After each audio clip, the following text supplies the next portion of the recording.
Hello everyone, and welcome back to the Commander's Forge. My name is Andy Bentley, and the Forge is an area for me to talk about magic, Commander, and anything else while I try and wrangle this thing called mental health back into place.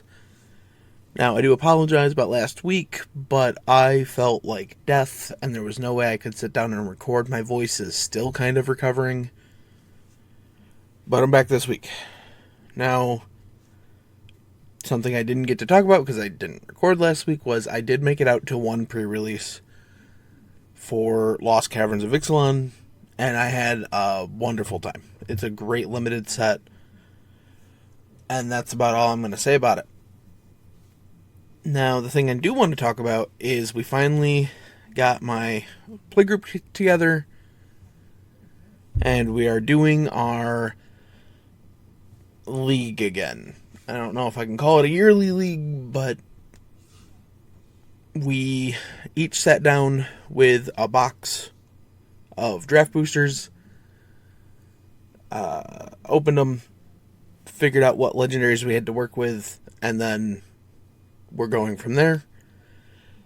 One of the things that we did set up this year is a term limit on your commanders, so whatever commander you decide to build, you can only use it 4 times in the year. So essentially 1 month of the same commander, and then after every month we add another set with 6 packs. So this way things don't stay stagnant. But that said, I went with March of the Machine as my set.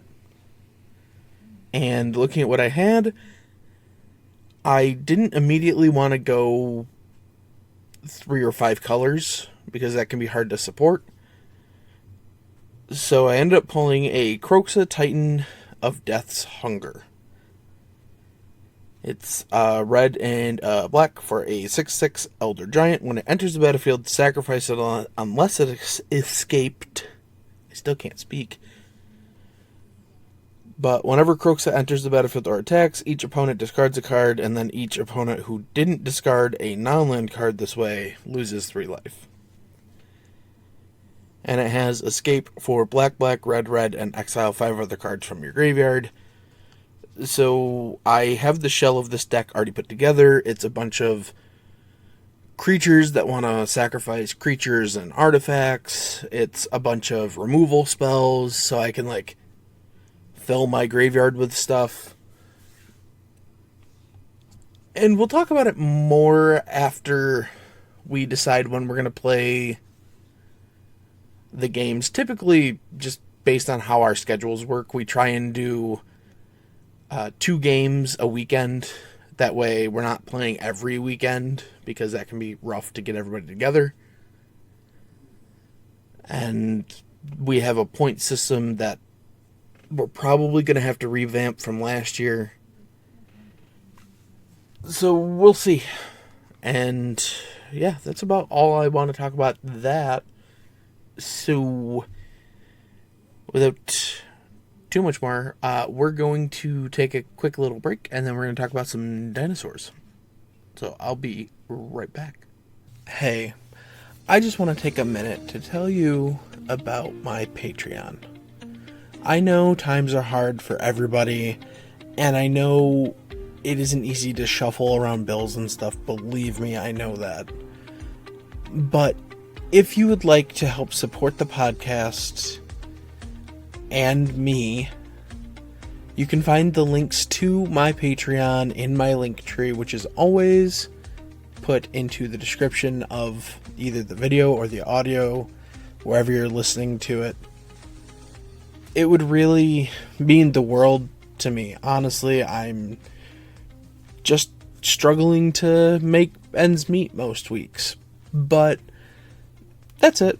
That's all. If you want to help, the links will be where you can find them. And we are back.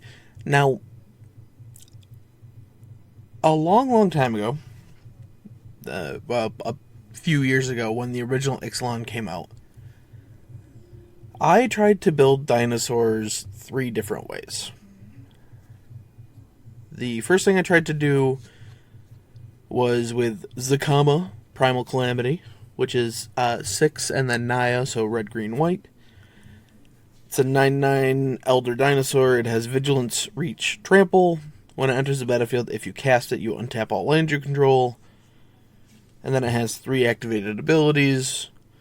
They're all 2 generic, and then one's red, green, and white. The red does 3 damage to a creature. The green blows up an artifact or enchantment.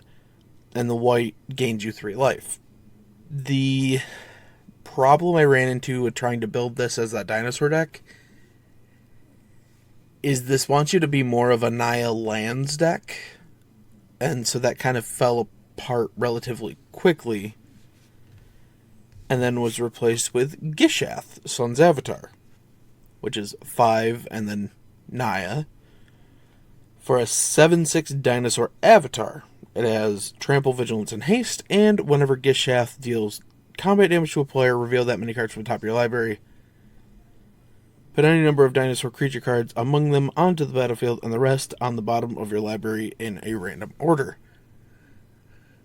And I think the real problem I had with this deck was there just wasn't a density of decent dinosaurs. Yeah, I've done that a few times. There wasn't a good number of good dinosaurs, essentially. And so it kind of sat in the drawer for like a year and a half, and I think got updated once when I decided to change up the ramp package, and it still didn't really go anywhere. But with this set, we got the commander decks. And I have not had a chance to buy the commander decks, but I did have a chance to pick up the face commander of the dinosaur deck. So that's Pantalaza, the Sun Favored. It's 2 and Naya for a 4/4 dinosaur. And whenever Pantalaza or another dinosaur enters the battlefield under your control, you may discover X, where X is that creature's toughness. You only do this once per turn. But this gives us a way to expand our board, like Gishath wants, to ramp, like Zakama wants, because if we hit a ramp spell, we just keep ramping. So this is where I decided to take it. And before I actually get into more dinosaurs, what's better than having our commander? Having multiple of our commander. So one of the first cards I wanted to throw in here was Helm of the Host, 4 mana equipment, and at the beginning of combat on your turn, you create a token that's a copy of equipped creature, except the token isn't legendary. If the equipped creature is legendary, the token gains haste. It equips for 5, so if we throw this on the commander, we make a copy of our commander. Each one sees a 4-power thing come into play. They each trigger. So even though each one can only trigger once per turn, they will still both trigger. So that's kind of why that went in. Now, the rest of what I want to talk about is just some dinosaurs. Starting with... Well, we've got to get the best ones out of the way first, right? So it's 4 green for a 6/6 dinosaur with trample called Colossal Dreadmaw.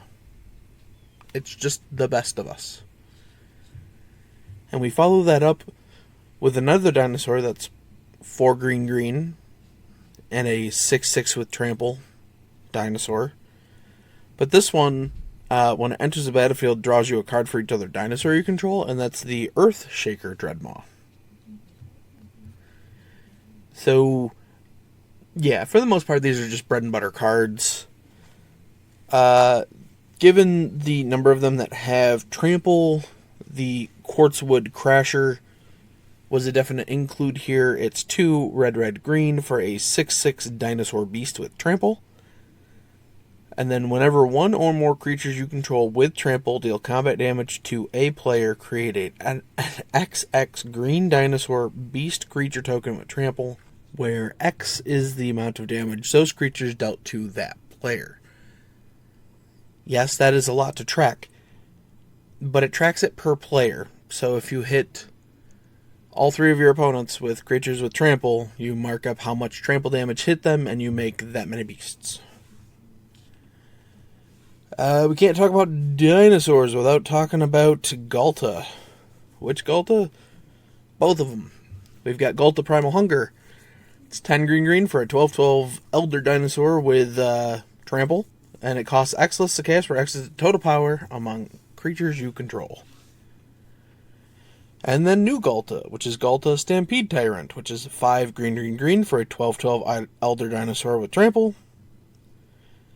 And when Galta Stampede Tyrant enters the battlefield, put any number of target creature cards from your hand onto the battlefield.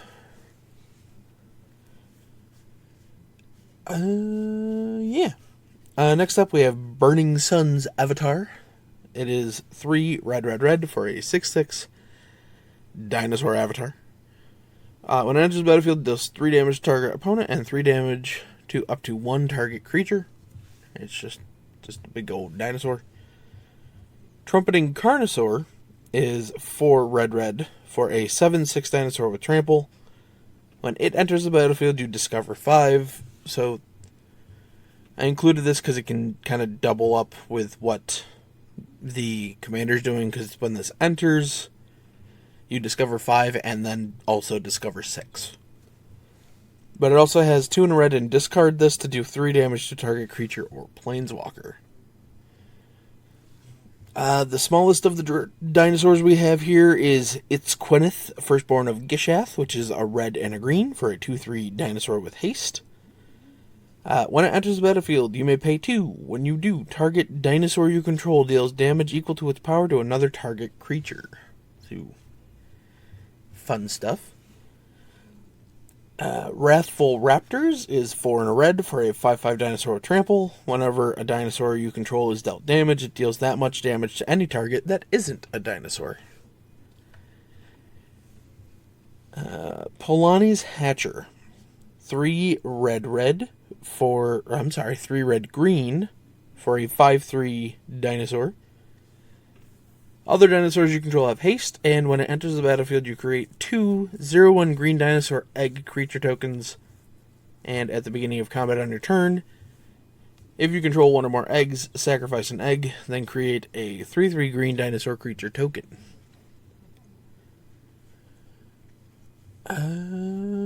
As far as other,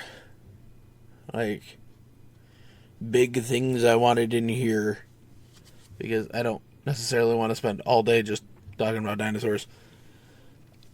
We have the Hulking Raptor, which is 2 green for a 5/3 with Ward 2. And at the beginning of your pre-combat main phase, add 2 green. The Atali Primal Storm is just everywhere. So it's 4 red for a 6/6 Elder Dinosaur. Whenever it attacks, exile the top card of each player's library. Then you may cast any number of non-land cards exiled this way without paying their mana cost. And the final 3 dinosaurs I want to talk about. The first one is Trapjaw Tyrant, which is 3 white for a 5/5 dinosaur with Enrage. And its enrages whenever it's dealt damage, exile a creature an opponent controls until Trapjaw Tyrant leaves the battlefield. And then we have our couple of dinosaur lords, you may say. We have Regisar Alpha, which is 3 red-green for a 4/4 dinosaur. Other dinosaurs you control have haste. And when Regisar Alpha enters the battlefield, you create a 3/3 green dinosaur creature token with trample. And then Thundering Spineback, which is 5 green for a 5/5 dinosaur that says other dinosaurs you control get +1/+1. And for 5 and a green, you create a 3/3 green dinosaur creature token with trample. Now, as far as the ramp package goes, a lot of it's kind of like your basic ramp package. At 2 mana, we have Rampant Growth, a Farseek, and 3 Wishes. And then at 3 mana, we have Harrow, Kodama's Reach, and Cultivate. But a couple of the other ones that I quite recently put in here are Open the Way, which is X green for a sorcery, and X can't be greater than the number of players in the game. But you reveal cards from the top of your library until you reveal X land cards. Put those land cards onto the battlefield tapped, and the rest on the bottom of your library in a random order. So, for the most part, this is going to say, hey, 6 mana, get 4 lands, right? Next up, we have Urza's Incubator, 3 mana artifact. When it comes into play, you choose a creature type, and your creature spells of the chosen type are 2 less to play. Next, we have our honorary dinosaur, which is Selvala, Heart of the Wilds. 1 green for a 2/3 elf scout. Whenever another creature enters the battlefield, its controller may draw a card if its power is greater than each other creature's power. But the important bit here is pay your green and tap, add X mana in any combination of colors to your mana pool where X is the greatest power among creatures you control. And finally, I pulled a diamond pickaxe. It's a red mana for an equipment. It has indestructible. Equipped creature gets +1/+1 and has whenever this creature attacks, create a treasure token. And it equips for 2. Now, I think we're just going to call it there. That is the dinosaur deck that I'm running with. I did get a chance to play it last night. It did big dumb dinosaur things. And yeah, I think with that, I'm going to bring this to a close, and I will see you next time. Bye-bye. Thank you for listening. All of my links can be found in my link tree in the description below. I would like to thank Ian Foss and Cody Mulpey of the band The Crypt for allowing me to use music for my opening and ending, along with Nate and Erica Jacobs for making my original logo. And I would also like to thank Christina McNichol for creating my new logo. And I'll see you next time.